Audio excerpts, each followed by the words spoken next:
마태복음 18장 15절부터 20절까지 말씀.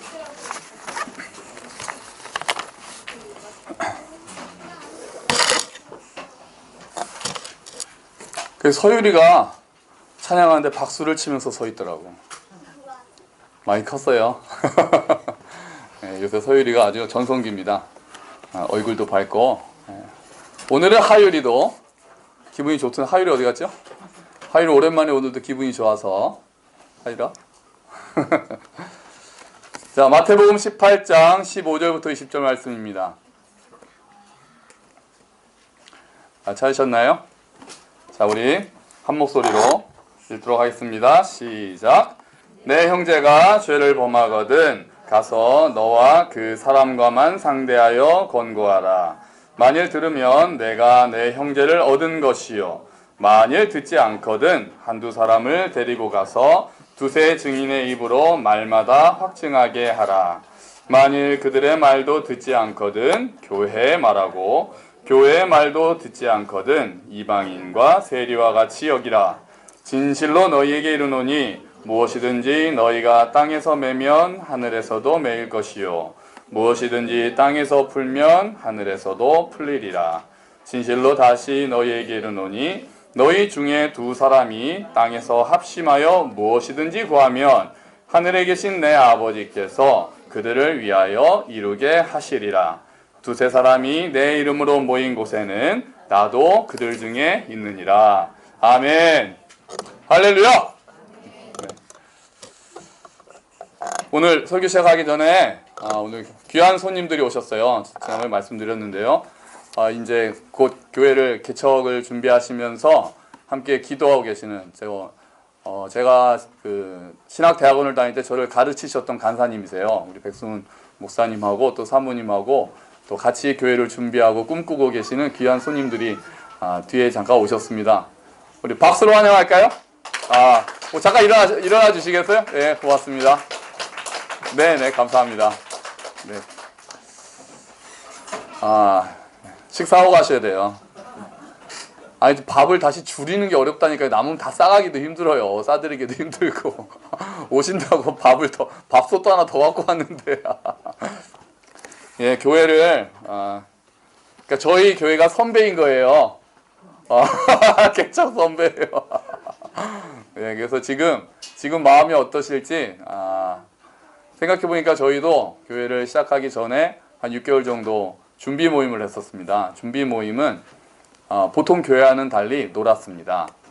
한 달에 한 번씩 모여서 그냥 놀고, 우리 뭐 할까 그러다가 또 그냥 놀고, 그렇게 모여서 더 하다 또 시작이 됐고, 또 벌써 이제 1년 반이 넘었죠. 교회를 준비하시면서 꿈도 많으시고 걱정도 걱정보다는 더 저는 꿈과 기대가 많으실 것 같은데 굉장히 부럽습니다. 또 너무 좋아 보이고, 진짜 좋은 교회, 하나님께서 원하시는 교회를 세우시기를 주님의 이름으로 축원합니다. 그렇게 되실 거예요. 저 간사님과 또 사모님을 잘 같이 하시면 돼요. 다 이미 저보다도 잘 아시겠지만 제가 옆에서 그냥 지켜보는 저만 해도 기분이 너무 좋습니다. 자, 우리 지지난주랑 지난주에 형제가 죄를 범하면 어떻게 할 것인가. 근데 교회 개척 준비로 오셨는데 형제가 죄를 범하는 얘기가 벌써 나오면 별로 안 좋은데. 저희가 하던 거라서 그냥 그렇게 하겠습니다. 자, 우리 오늘 총복습과 마무리하는 시간입니다. 자, 우리 표로 한번 볼까요? 자, 형제가 죄를 범하면, 자, 단계가 있었습니다. 얘도야, 기억나니? 네. 1단계. 첫 단계 어떻게, 형제가 죄를 범하면 어떻게 해야 될까? 용서요. 아니야! 지난주에 안 왔구나. 그래, 그럼 너는 기억나니, 현우야? 너는 왔잖아.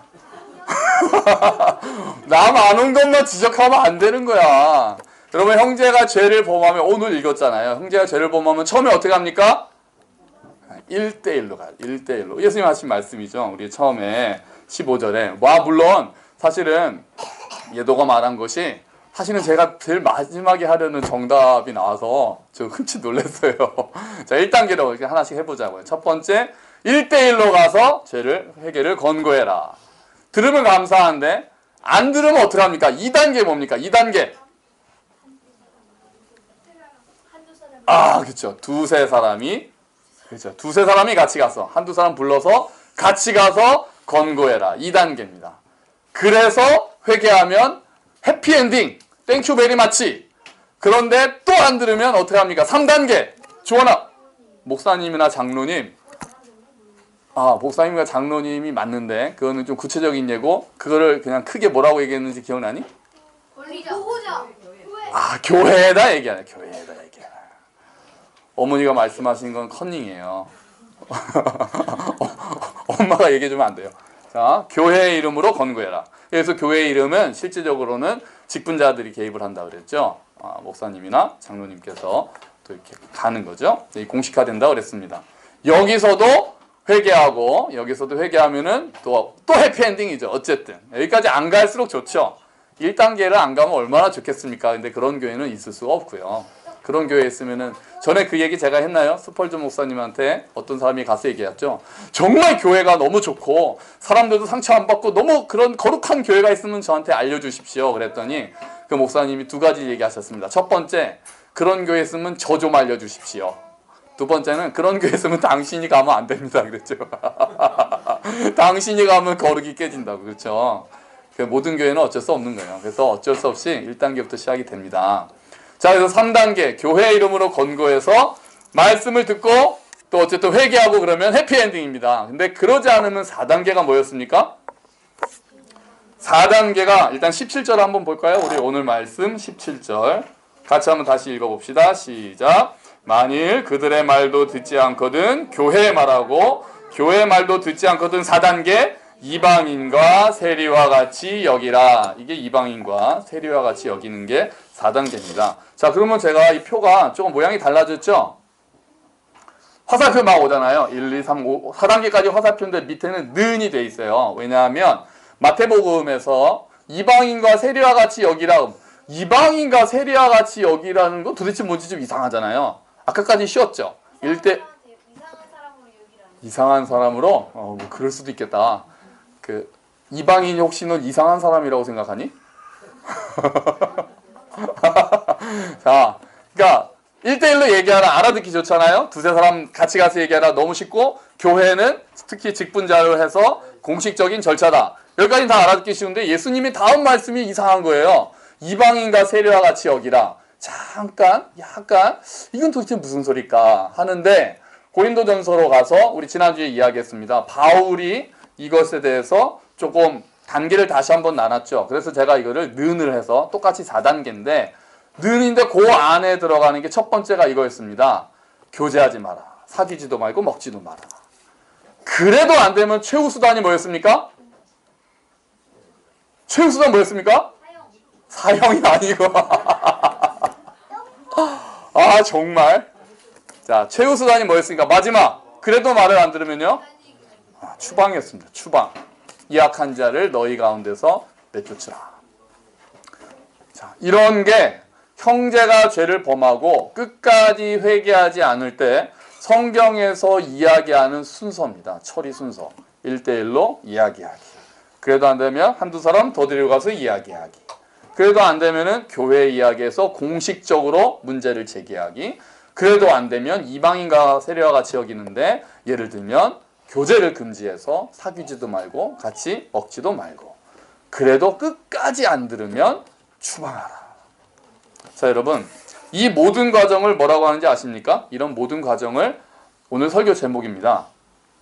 권징이라고 합니다. 권징. 권징이 뭐의 약자인 줄 아십니까? 권징이라는 말은 교회 말고는 잘 쓰질 않죠. 근데 이렇게 하시면 훨씬 더 쉽게 아실 거예요. 이겁니다. 권선징악의 준말입니다. 권징이. 선을 권하고 악을 징계한다 해서 권징. 그래서 교회에 특별히 장로교 같은 경우에 권징이라는 이야기가 많이 쓰입니다. 많이 쓰이고 교회 헌법에도 많은 교단에 이제 기록이 되어 있죠. 그럼 이 권징이라는 것을 심지어는 종교개혁가들은 이것이 참된 교회의 표지다. 권징이 없으면 참된 교회가 아니다 라고까지 이야기하는 사람들이 있었다는 거예요. 그러니까 이들도 교회를 세울 때부터 이미 교회에 문제가 생길 가능성을 다 염두에 두고 있는 거죠. 우리가 다 그런 걸 아시잖아요. 우리가 다 연약하고 완악하고 그렇기 때문에 슬프지만 권징이라는 것이 반드시 필요하다고 생각을 했던 거죠. 자, 그러면 지금 특히 한국교회에서 권징은 잘 이루어지지 않고 있습니다. 왜 그럴까요? 왜 권징이 일단 권징은 쉬울까요? 어려울까요? 어렵죠. 어렵죠. 정말 어렵죠. 그럼 권징이 한국교회에서 잘 안 이루어지는 이유는 몇 가지가 있을 수 있습니다. 여러분이 생각하시는 게 대강 다 비슷할 것 같은데요. 첫 번째는 일단 기본적으로 우리는 싫은 소리가 듣기 싫거든요. 그잖아요. 누가 뭐라고 하는 거 듣기 좋아하는 사람이 어디 있습니까? 야단치고 당신 이거 아무래도 하나님 앞에서 옳지 못하니 회개해야 됩니다 라고 하는 얘기를 듣기 좋아하는 사람이 이 세상에 어디 있겠습니까? 저도 누가 뭐라 그러면 되게 싫거든요. 겉으로는 예 겸손한 척하지만 속으로는 안 그렇습니다. 그러니까 저한테 뭐라고 하지 마세요. 저 뒤끝 있거든요. 설교 때 다 나옵니다. 누가 저한테 상처 주면 저는 설교로 복사합니다. 이러면 안 되는 거고요. 이러면 안 되는 거고. 기본적으로 우리 모두가 칭찬만 받고 싶어 하죠. 또 요즘 교회에는 이런 약간 위로를 해라. 교회에서는 위로를 해달라. 이 말은 맞는 말이죠. 그런데 이것만 해달라고 하면 틀린 말이 되고 말죠. 물론 이 땅에 깨어진 세상이고 그래서 깨어진 심령들이 너무 많고 그 세상에서 맨날 눌리잖아요. 우리가 어디 가도 맨날 혼나고 불안하고 그렇기 때문에 교회에서는 위로의 메시지, 긍정의 메시지, 회복의 메시지를 듣고 싶어하는 마음, 평안의 메시지를 듣고 싶어하는 마음 이해가 갑니다. 그리고 저도 그럴 수만 있으면 참 좋겠습니다. 그러나 그렇게 해서는 안 되는 거죠. 성경의 말씀을 다 전해야 되기 때문에 성경에서 이야기하는 평안, 성경에서 이야기하는 회복 이것은 다 그냥 죄를 그대로 덮어두고 그냥 이루어져서 좋은 게 좋은 거라는 게 아니거든요. 오히려 근본을 깊이 들어가서 치유해서 회복되는 것을 이야기하거든요.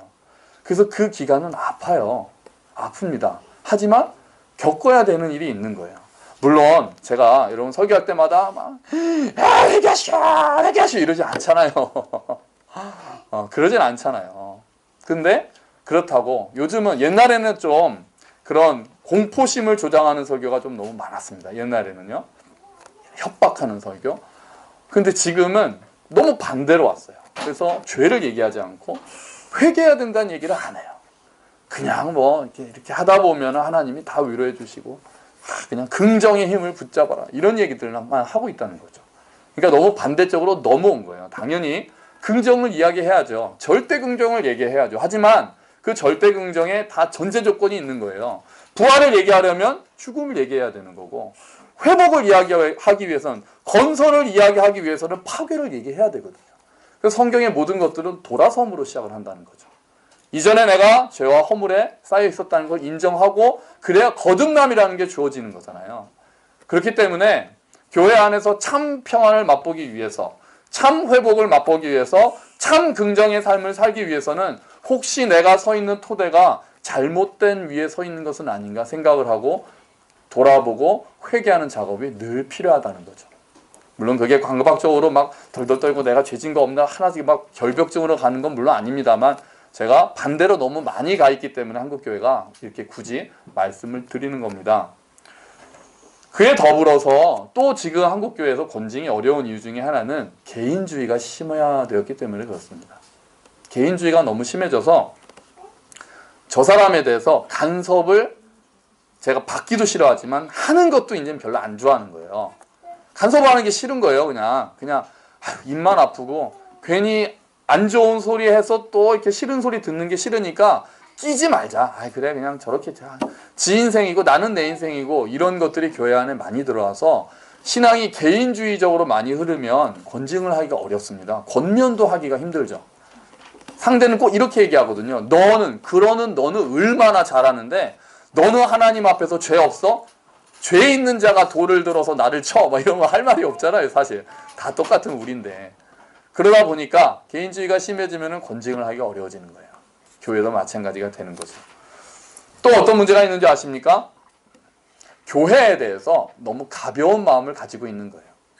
교회를 아주 소중하고 정말 이곳이 나의 모든 것들을 쏟아놓는 그런 곳이라는 생각을 안 하고 요즘엔 그래서 이런 말이 있어요. 교회 쇼핑. 그러니까 내 마음에 드는 교회를 찾아다녀요. 마음에 드는 시스템이 있는가? 목사 설교는 수준이 어느 정도 되는가? 여기 우리 아이들 주일학교 애들은 얼마나 잘 가르쳐 주는가? 주차장은 완비되어 있는가? 영어 예배 혹시 있으면 땡큐 베리 마치. 제자 훈련은 한 단계 두 단계 잘 돼 있는가? 이런 것들을 보고 자기가 마음에 드는 교회를 찾아서 옮겨 다니죠. 그리고요, 마음에 안 들면 어떡합니까? 딴 데로 갑니다. 딴 데로 가요. 그러면 건징이라는 게 의미가 없어지는 거예요. 그 교회 정말 내가 너무 이곳에 있고 싶은데 당신 이렇게 하면은 교회에서 추방될 수 있습니다. 그래야 겁을 먹죠. 그래야 아닙니다. 내가 회개하겠습니다 할 텐데 그래요? 딴 데 가지 뭐 교회가 여기만 있나? 나 참 별꼴이네. 이렇게 됐거든요 지금 교회 건의가. 그래서 가서 옆에를 가요. 심지어는 이건 좀 창피합니다만 목사들 세계도요. 어떤 목사님이 잘못을 하면은 그 교단 안에 어떤 목사님이 잘못을 하면 노회에서 쫓아내거든요. 뭐 이단이다 그러면은 다른 노회에서 받아줘요 그 사람을. 참 이렇게 교회의 위신이 땅에 떨어져 있는 거예요. 또요. 또 어떤 게 건징을 이렇게 약하게 만들었을까요? 건징에 부작용이 있었기 때문이에요. 남용이 있었기 때문입니다. 그러니까 건징을 정치적으로 이용한 경우도 솔직히 교회에서 많이 있었거든요. 그러니까 목사님이 그게 정말 진리라기보다 내 의견에 반대하는 사람을 쫓아내기 위해서 건징을 사용하는 경우가 사실은 제법 있었거든요. 정치적으로 반대파를 몰아내기 위해서 그런 식으로 건징을 사용한 경험들이 아픈 경험들이 있다 보니 교회는 그렇게 다른 사람 쫓아내고 그러면 안 돼. 지적하면 안 돼. 그냥 우리 다 좋게 가야 돼. 이런 것들. 건징한다 그러면 또 목사님이 누구 또 찍어내는구나. 목사님한테 바른 소리 하면 쫓겨나는구나. 이런 안 좋은 생각을 하게 된 거죠. 이런 것도 한국교회 건징을 약하게 한 겁니다. 그런데 그 결과가 그래서 어떻게 됐습니까? 건징이 약화된 한국교회가 어떤 모습이 됐을까요? 여러분 건징을 하는 이유가 뭡니까? 교회의 거룩을 보호하고 그 사람을 회개해서 돌이키는 것이 목적입니다. 근데 건징이 없어지니까 죄를 지적하고 회개하는 게 없어지니까 여러분 다 아시잖아요 스스로를. 저도 제가 무슨 잘못을 했는데 제 아내가 그 얘기를 안 해주면 저는 어떡할까요? 또 합니다. 애들도 똑같잖아요. 뭐라고 안 하면 또 합니다. 99.9%가 그렇습니다. 얘기를 안 하면 그거 잘못이라고 얘기 안 하면 얘기해도 또 합니다. 얘기해도 또 해요. 하물며 이야기를 안 하면 또 하는 거예요. 죄는 반복성이 있거든요. 근데 반복만 하나요? 반복하면서 어떻게 됩니까? 죄가 심해집니다. 점점 더. 소도둑이 아니죠. 받을 도둑이 소도둑이 되듯이 죄를 놔두면 그 죄가 저절로 없어지면 너무 감사한데 그 죄가 반복이 되면서 커져요. 이게 법칙인가 봐요. 그리고 또 죄가 어떻게 됩니까? 제가 짓는 죄가 저한테만 머물러 있을까요? 아니죠. 교회에 퍼집니다. 성경에 누룩이라고 표현을 한 거예요. 그래서 그 형제도 잃습니다. 죄를 지은 형제에게 아무 이야기를 하지 않을 때 그 형제를 잃어버립니다. 그 형제가 반복되는 죄에서 계속 반복하면서 심화되고 그렇게 돼서 하나님을 거부하고 나중에 믿음과 진리의 길에서 떠나거든요. 그러고 또 죄를 그 사람에서 멈추는 게 아니라 교회로 퍼져나가면서 교회 전체가 타락할 수 있는 거죠. 그러면 하나님의 이름이 더럽혀집니다. 요즘 교회가 옛날에는 교회가 도덕적 지표가 되었었습니다. 그러니까 쟤네들 저 예수쟁이들 내가 믿진 않지만 그래도 사는 걸 보니 그래도 사는 건 좀 도덕적이구나. 그런데 지금은 교회가 이렇게 뭐라고 얘기를 하면은 요즘 다 뭐라고 합니까? 너나 잘하세요. 이렇게 되죠. 너나 잘하세요. 문제가 생기면 그리스도인이라 그러고 또 얘기하기도 싫네 그냥. 그러잖아요. 그런 일이 너무 많잖아요. 물론 그게 교회 안에 건징이 없기 때문에 다 이렇게 된 모든 원인이 다 건징의 부재다라고 이야기하기는 어렵겠지만 무시 못하는 거예요. 교회 안에서 죄와 거룩, 죄와의 싸움, 하나님의 거룩, 권면, 회개 이런 이야기들이 이루어지지 않으면 다 그래, 다 위로해주고 그래 너 괜찮아. 그건 진정한 용서가 아닌 거죠. 그렇게 돼서 결국 한국교회 전체가 오히려 손가락질을 받는 처지에 이른 거죠. 교회가 손가락질 받는 게 사실은 뭐가 대수입니까? 교회가 손가락질을 받아서 하나님이 영광을 받으신다면 그런 손가락질은 백날 받아도 괜찮습니다. 근데 그게 문제가 아니라 교회 때문에 하나님의 영광이 더럽혀지고 있는 거예요. 결과가 그렇게 됐습니다. 그러므로 우리가 바른 건징을 회복해야 되는 거죠. 자, 그러면 여러분, 건징을 회복하려면 어떻게 해야 될까요? 건징이 바르게 회복되려면 우리는 어떻게 해야 할까요? 제가 좀 생각을 해봤어요. 첫 번째는, 먼저는 하나님의 사랑은 거룩한 사랑이라는 생각을 해야 됩니다. 하나님의 사랑에 대해서 오해하면 안 돼요. 교회 안에서 사랑으로 덮어줘야지 중요하거든요. 용서해야지, 아까 이야기했죠. 근데 그게 그냥 좋은 걸 다 그냥 눈 감아주고 덮는 사랑은 아니라는 거예요. 그를 완전히 고쳐내는 사랑이에요. 그를 완전히 빼내는 사랑이라고요. 그게 그냥 거기 남은 이런 거죠. 막 물에 빠져들어가는 사람이 있는데 거기 그냥 냅두는 건 사랑이 아니잖아요. 끄집어내는 게 사랑이잖아요. 하나님의 사랑은 죄에 빠져있는 자를 끄집어내는 사랑인 거예요. 그냥 그거 다 좋으니까 그래 넌 그 상태에 머물러 있어. 다 괜찮아질 거야. 이런 사랑이 아니라고요. 하나님의 사랑에 대해서 오해를 버려야 돼요. 그냥 있는 상태, 분명히 문제가 있고 하나님 앞에서 회개하고 돌이키고 하나님께서 약속하신 복을 누려야 하는데 그러지 못하고 있는 자들이 지금 여기가 좋사원이라고 할 때는 그걸 좋다라고 인정해 주는 게 사랑이 아닌 거예요. 돌이키는 게, 돌이키도록 도와주는 게, 빠져나오도록 도와주는 게, 회복하도록 도와주는 게 사랑인 거죠.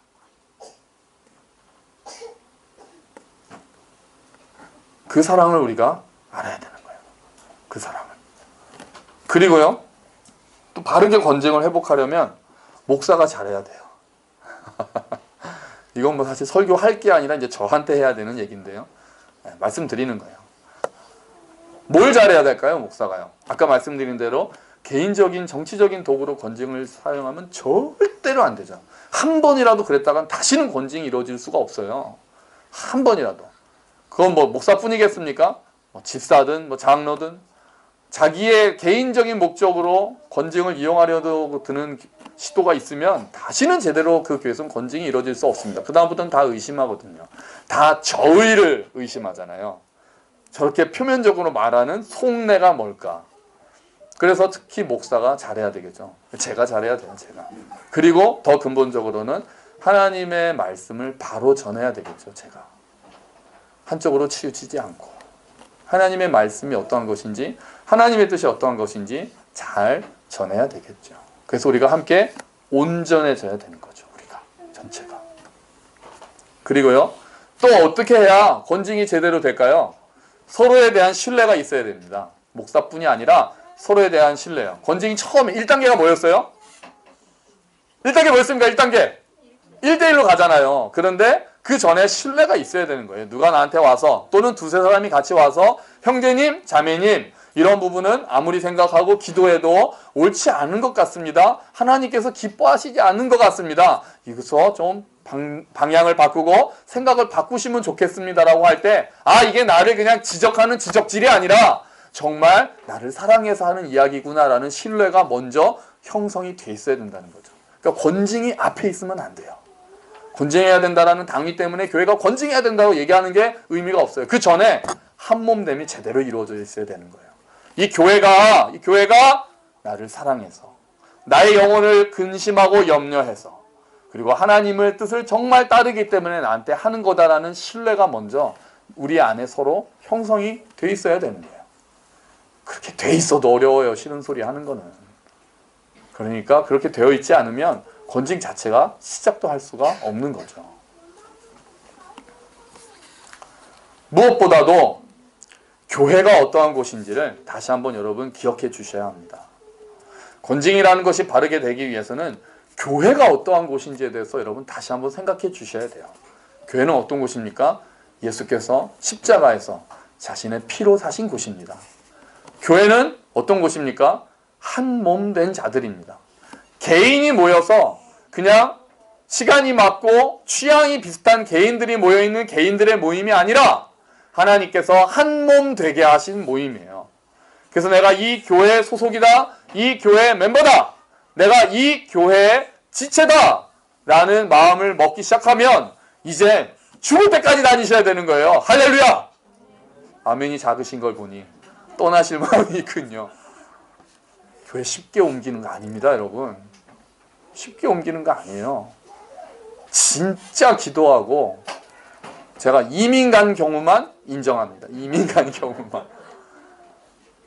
교회 차 타고 2시간 내로 오실 수 있으면 인정 안 돼요. 이제 오신 분은 못 빠져나가는 거예요. 우스갯처럼 말씀드리지만, 내가 정말 함께 할 몸을 결정을 하셨다면, 그리고 그것이 하나님께서 우리를 한 몸으로 만드셨다라는 확신이 있다면, 이제 내가 여기에서 형제 자매를 만나 한 몸으로 하나님께 나아가는 곳이구나라는 그 교회에 대한 생각이 우리 안에 깊이 뿌리 박혀야 되는 거예요. 그래서 그 안에 교제함이 있고 그 안에 신뢰함이 형성돼야 되는 거예요. 그래야 이 사람들이 하는 얘기가 나의 영혼의 유익을 위함인 줄 알고, 또 우리 자녀들에 대해서도 늘 말씀드리잖아요. 이 아이들이 우리 교회의 아이들이라고, 우리 어르신들이 교회 어르신들이라고, 우리 부모님들이고 우리 자녀들이 되는 거예요. 그래서 사랑으로 권면할 수 있고 야단도 칠 수 있는 거예요.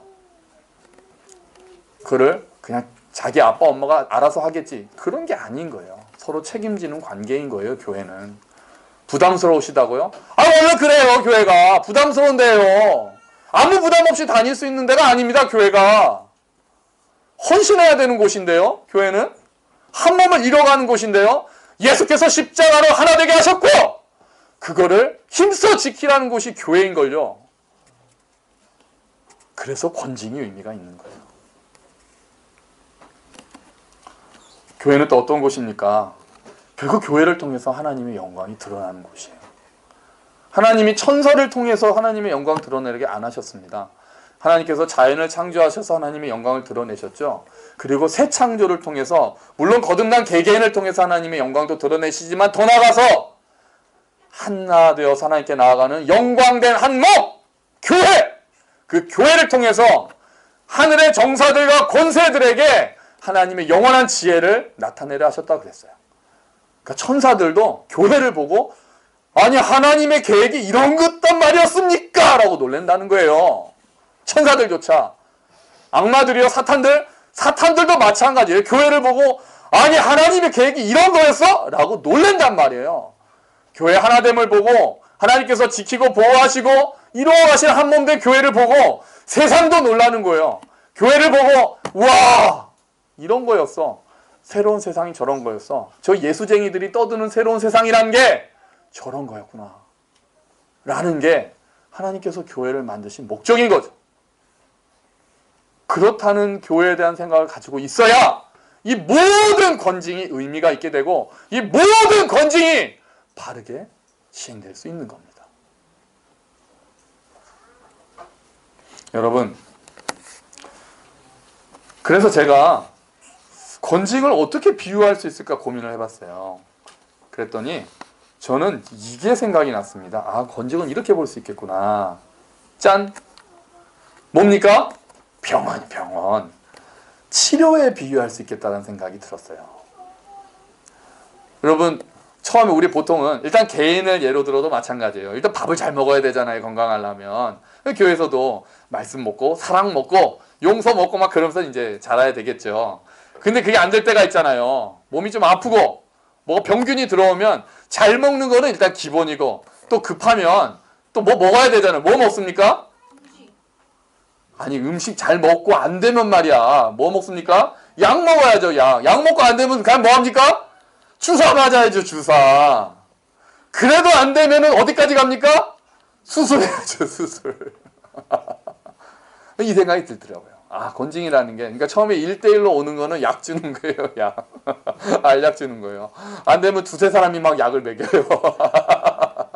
교회에서 주사 놔요. 안 되면 수술해 주는 거예요. 공식적으로. 그런데 또 하나, 환자를 교회로 생각해 봤어요. 그 환자를 만약에 교회로 본다면 처음에 단계들 있잖아요. 권면하고 이런 걸 다 약으로 볼 수 있고, 환자를 교회로 보면 마지막에 수술이 그러니까 두 가지가 있는 거예요. 수술이. 그러니까 환자가 교회라고 보세요. 개인의 얘기는 아까 말씀드렸고, 이 환자를 교회라고 볼 때 수술에도 극단적인 마지막 처방이잖아요. 예를 들면은 정형외과 수술이 있어요. 그죠? 정형외과 수술, 디스크 수술은 뭐를 끄집어내는 게 아닙니다. 뭐 하는 거죠? 고쳐주는 거예요. 교정하는 거죠. 그러니까 디스크 수술을 할 때는 교회에서 문제가 될 때는 그 사람을 교정시켜서 그래서 교회를 전체를 온전하게 만드는 거죠. 그죠? 그런데 암 수술은 어떻습니까? 암 수술은 암세포를 띄어내는 거잖아요. 그래서 제가 생각하니까 마지막 추방이 교회에서 교회 이름으로 건면하는 건 디스크 수술, 교회에서 추방하는 거는 암 수술이겠구나 라고 생각을 했는데 이게 끝이 아니었어요. 이렇게 하면 안 맞는 게 있어요. 이 비유가 굉장히 저 진짜 비유 좋다, 이 비유 써먹어야 되겠다 하려다가 틀리는 지점이 있었던 거예요. 암 수술이라고 하기에는. 뭔지 아세요? 우리 오늘 주보에 있습니다. 주보를 딱 펴놓으시고요. 주보를 펴놓으시고, 그리고 저를 보세요. 읽는 건 좀 이따요. 제거를 하지만 암 수술을 해서 제거를 하면 그 암세포는 버리죠. 소멸시킵니다. 그러면 교회에서 추방을 하면 그 지체는 어떻게 됩니까? 교회에서 그 지체를 추방하는 목적이 뭡니까? 제거해서 나머지를 거룩하게 보호하겠다는 게 1차 목적이잖아요. 퍼지니까, 암세포가 있으면 퍼지니까 암세포 잘라내듯이 교회 그 사람이 정말 완악하게 끝까지 회개하지 않으면서 계속 죄를 짓고 있으면 다른 사람들까지 교회 전체가 죄로 물들까봐 그 사람을 잘라내는데 이게 끝이 아니라는 거예요. 암수술과 다른 점은. 이렇게 잘라내는 이유는 그 사람을 그렇게라도 해서 회개시켜서 다시 한 몸으로 만들기 위한 하나님의 사랑의 표시입니다. 이게 달라지더라고요. 암 수술은 그 암을 잘라내서 나머지만 건강하게 살면 끝이에요. 근데 교회 추방은 그냥 그 사람 잘라냈으니까 우리 이제 행복하게 살자가 아닙니다. 그렇게라도 해서, 정말 그렇게라도 해서 그 사람을 회개하게 해서 정말 극약 처방을 해서 회개해서 다시 한번 몸으로 돌아오길 바라는 하나님의 마음인 거예요. 그게 암수들과 달라지는 지점이에요. 여러분, 그래서 놀랍게도 마태복음 18장 15절부터 20절까지가 건징의 과정에 대해서 쭉 나왔으면 바로 21절에서 뭐에 대한 얘기가 나온지 아십니까? 우리 주보를 보시죠. 마태복음 18장 21절 22절 같이 읽겠습니다. 시작. 그때 베드로가 나와 이르되 주여, 형제가 내게 죄를 범하면 몇 번이나 용서하여 주리이까? 7번까지 하오리이까? 예수께서 이르시되 내게 이르노니 7번뿐 아니라 7번을 70번까지라도 할지니라. 아멘.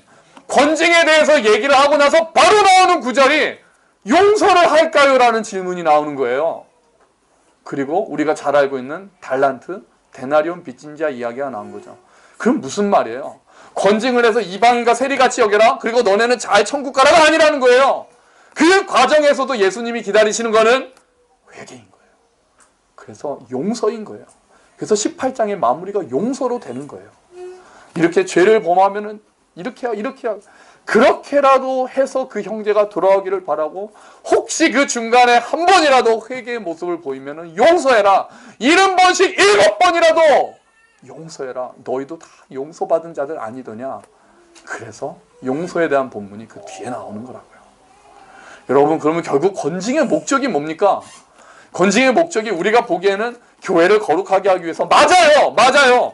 교회를 거룩하게 해서 하나님의 영광을 드러내는 것이 맞습니다. 그러나 그게 그 죄를 그냥 찢어내서 잘라내서 나머지만 우리가 거룩하자는 게 끝이 아닌 거예요.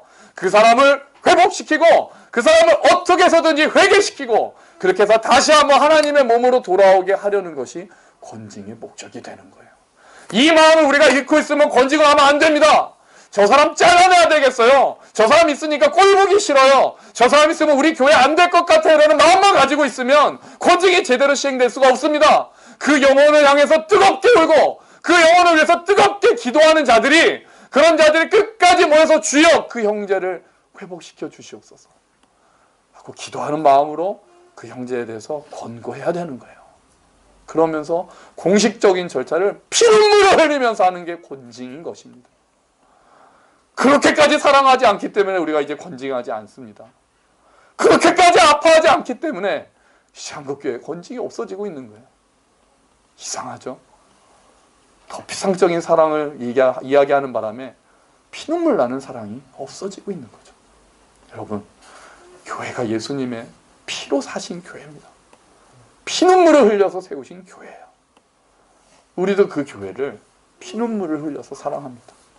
형제를 이제 그냥 마음에 맞는 사람들로 생각하지 않습니다. 내 한 몸으로 생각합니다. 그래서 내 한 몸을 잘라내는 아픔을 가지게 됩니다. 그냥 교회 떠나는 걸 여수히 생각하는 게 아닙니다. 내 신체 일부가 떨어져 나가는 마음을 먹게 됩니다. 그게 목사뿐이 아닙니다. 이제 하나 되게 하신 우리 모두가 그런 마음을 품는 것이 진정한 교회가 되는 길인 것입니다. 여러분, 권징이요, 그 전에 한몸됨이 정말 중요합니다. 피눈물 흘리며 사랑하는 것이 정말 전제가 되어야 합니다. 정말 교회를 회복하고 그 형제의 회개, 그 형제의 영혼을 위해서 뜨겁게 기도하는 것들이 준비가 되어야만 그때 비로소 우리는 권징을 이야기할 수 있는 겁니다. 오히려 역설적으로 권징을 이야기하는 것은 그만큼 교회가 하나 되기를 원하는, 그만큼 교회가 회복되기를 원하는 그리스도의 마음인 거죠. 이런 이야기 안 하고 넘어갈 수 있으면 얼마나 좋겠습니까? 하지만 그렇지 않기 때문에 그런 마음을 먹어달라고 주께서 우리에게 부탁하시는 겁니다. 교회를 보시는 예수 그리스도의 마음이 그러하기에 우리도, 그 교회를 이룬 우리도 동일한 마음으로 교회를 이루어 주기를, 동일한 마음으로 형제 자매를 보아주기를 원하시는 것입니다. 여러분, 그 교회의 한 몸이 되셨습니다. 할렐루야!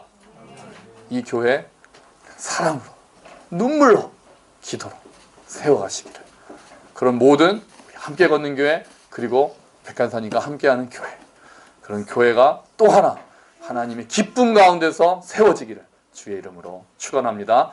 아멘. 기도하겠습니다. 우리 같이 기도합시다. 주님, 교회를 향한 하나님의 피 끓는 사랑을 다시 한번 알게 해주십시오. 내가 교회에 대해서 가볍게 생각하는 것이 아니라 한몸됨을 무겁게 생각하고 정말 영광으로 생각하고 또한 책임으로 생각할 수 있도록 도와주십시오. 그래서 한몸된 교회를 이루고 하나님의 뜻에 합당한 진리의 교회를 세울 수 있도록 주여 은혜를 베풀어 주시옵소서. 우리 함께 기도하겠습니다.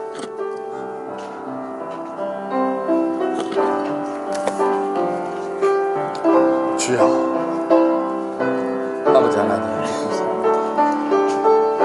오 주님, 은혜를 베풀어 주시옵소서.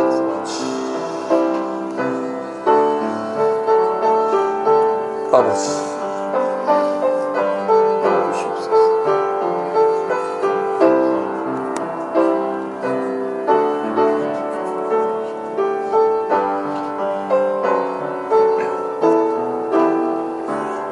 주님 도와주시옵소서. 주여 은혜를 베풀어 주시옵소서.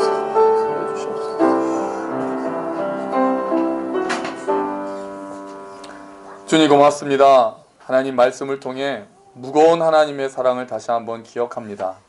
하나님께서 이 교회를 어떻게 세우셨는지 다시 한번, 또한 우리가 어떻게 해서 한몸된 교회를 이루게 되었는지 다시 한번 기억하고 상기합니다. 주님, 그 사랑, 교회를 향한 하나님의 사랑이 우리 안에 가득 차기를 원합니다. 그 동일한 눈을 가지고, 그 동일한 마음을 가지고 동일한 눈물로 교회를 사랑하고 섬기는 자들 되기를 원합니다. 하나님, 그래서 이 교회 안에서 형제들이 회개하기를 기뻐하고 회복을 간절히 원하고 그러한 마음으로 교회를 함께 이루어갈 수 있도록 주여 도와주시옵소서. 그래서 교회가 거룩해지고 교회를 통해서 하나님의 영광이 드러나는 교회들을 세울 수 있도록 주여 은혜를 베풀어 주시옵소서. 감사합니다. 주님이 모든 말씀 예수 그리스도의 이름으로 기도합니다. 아멘. 감사합니다. 우리 다 같이 일어나셔서 우리를 사용하셔서 함께 찬양하시면서 헌금하시겠습니다.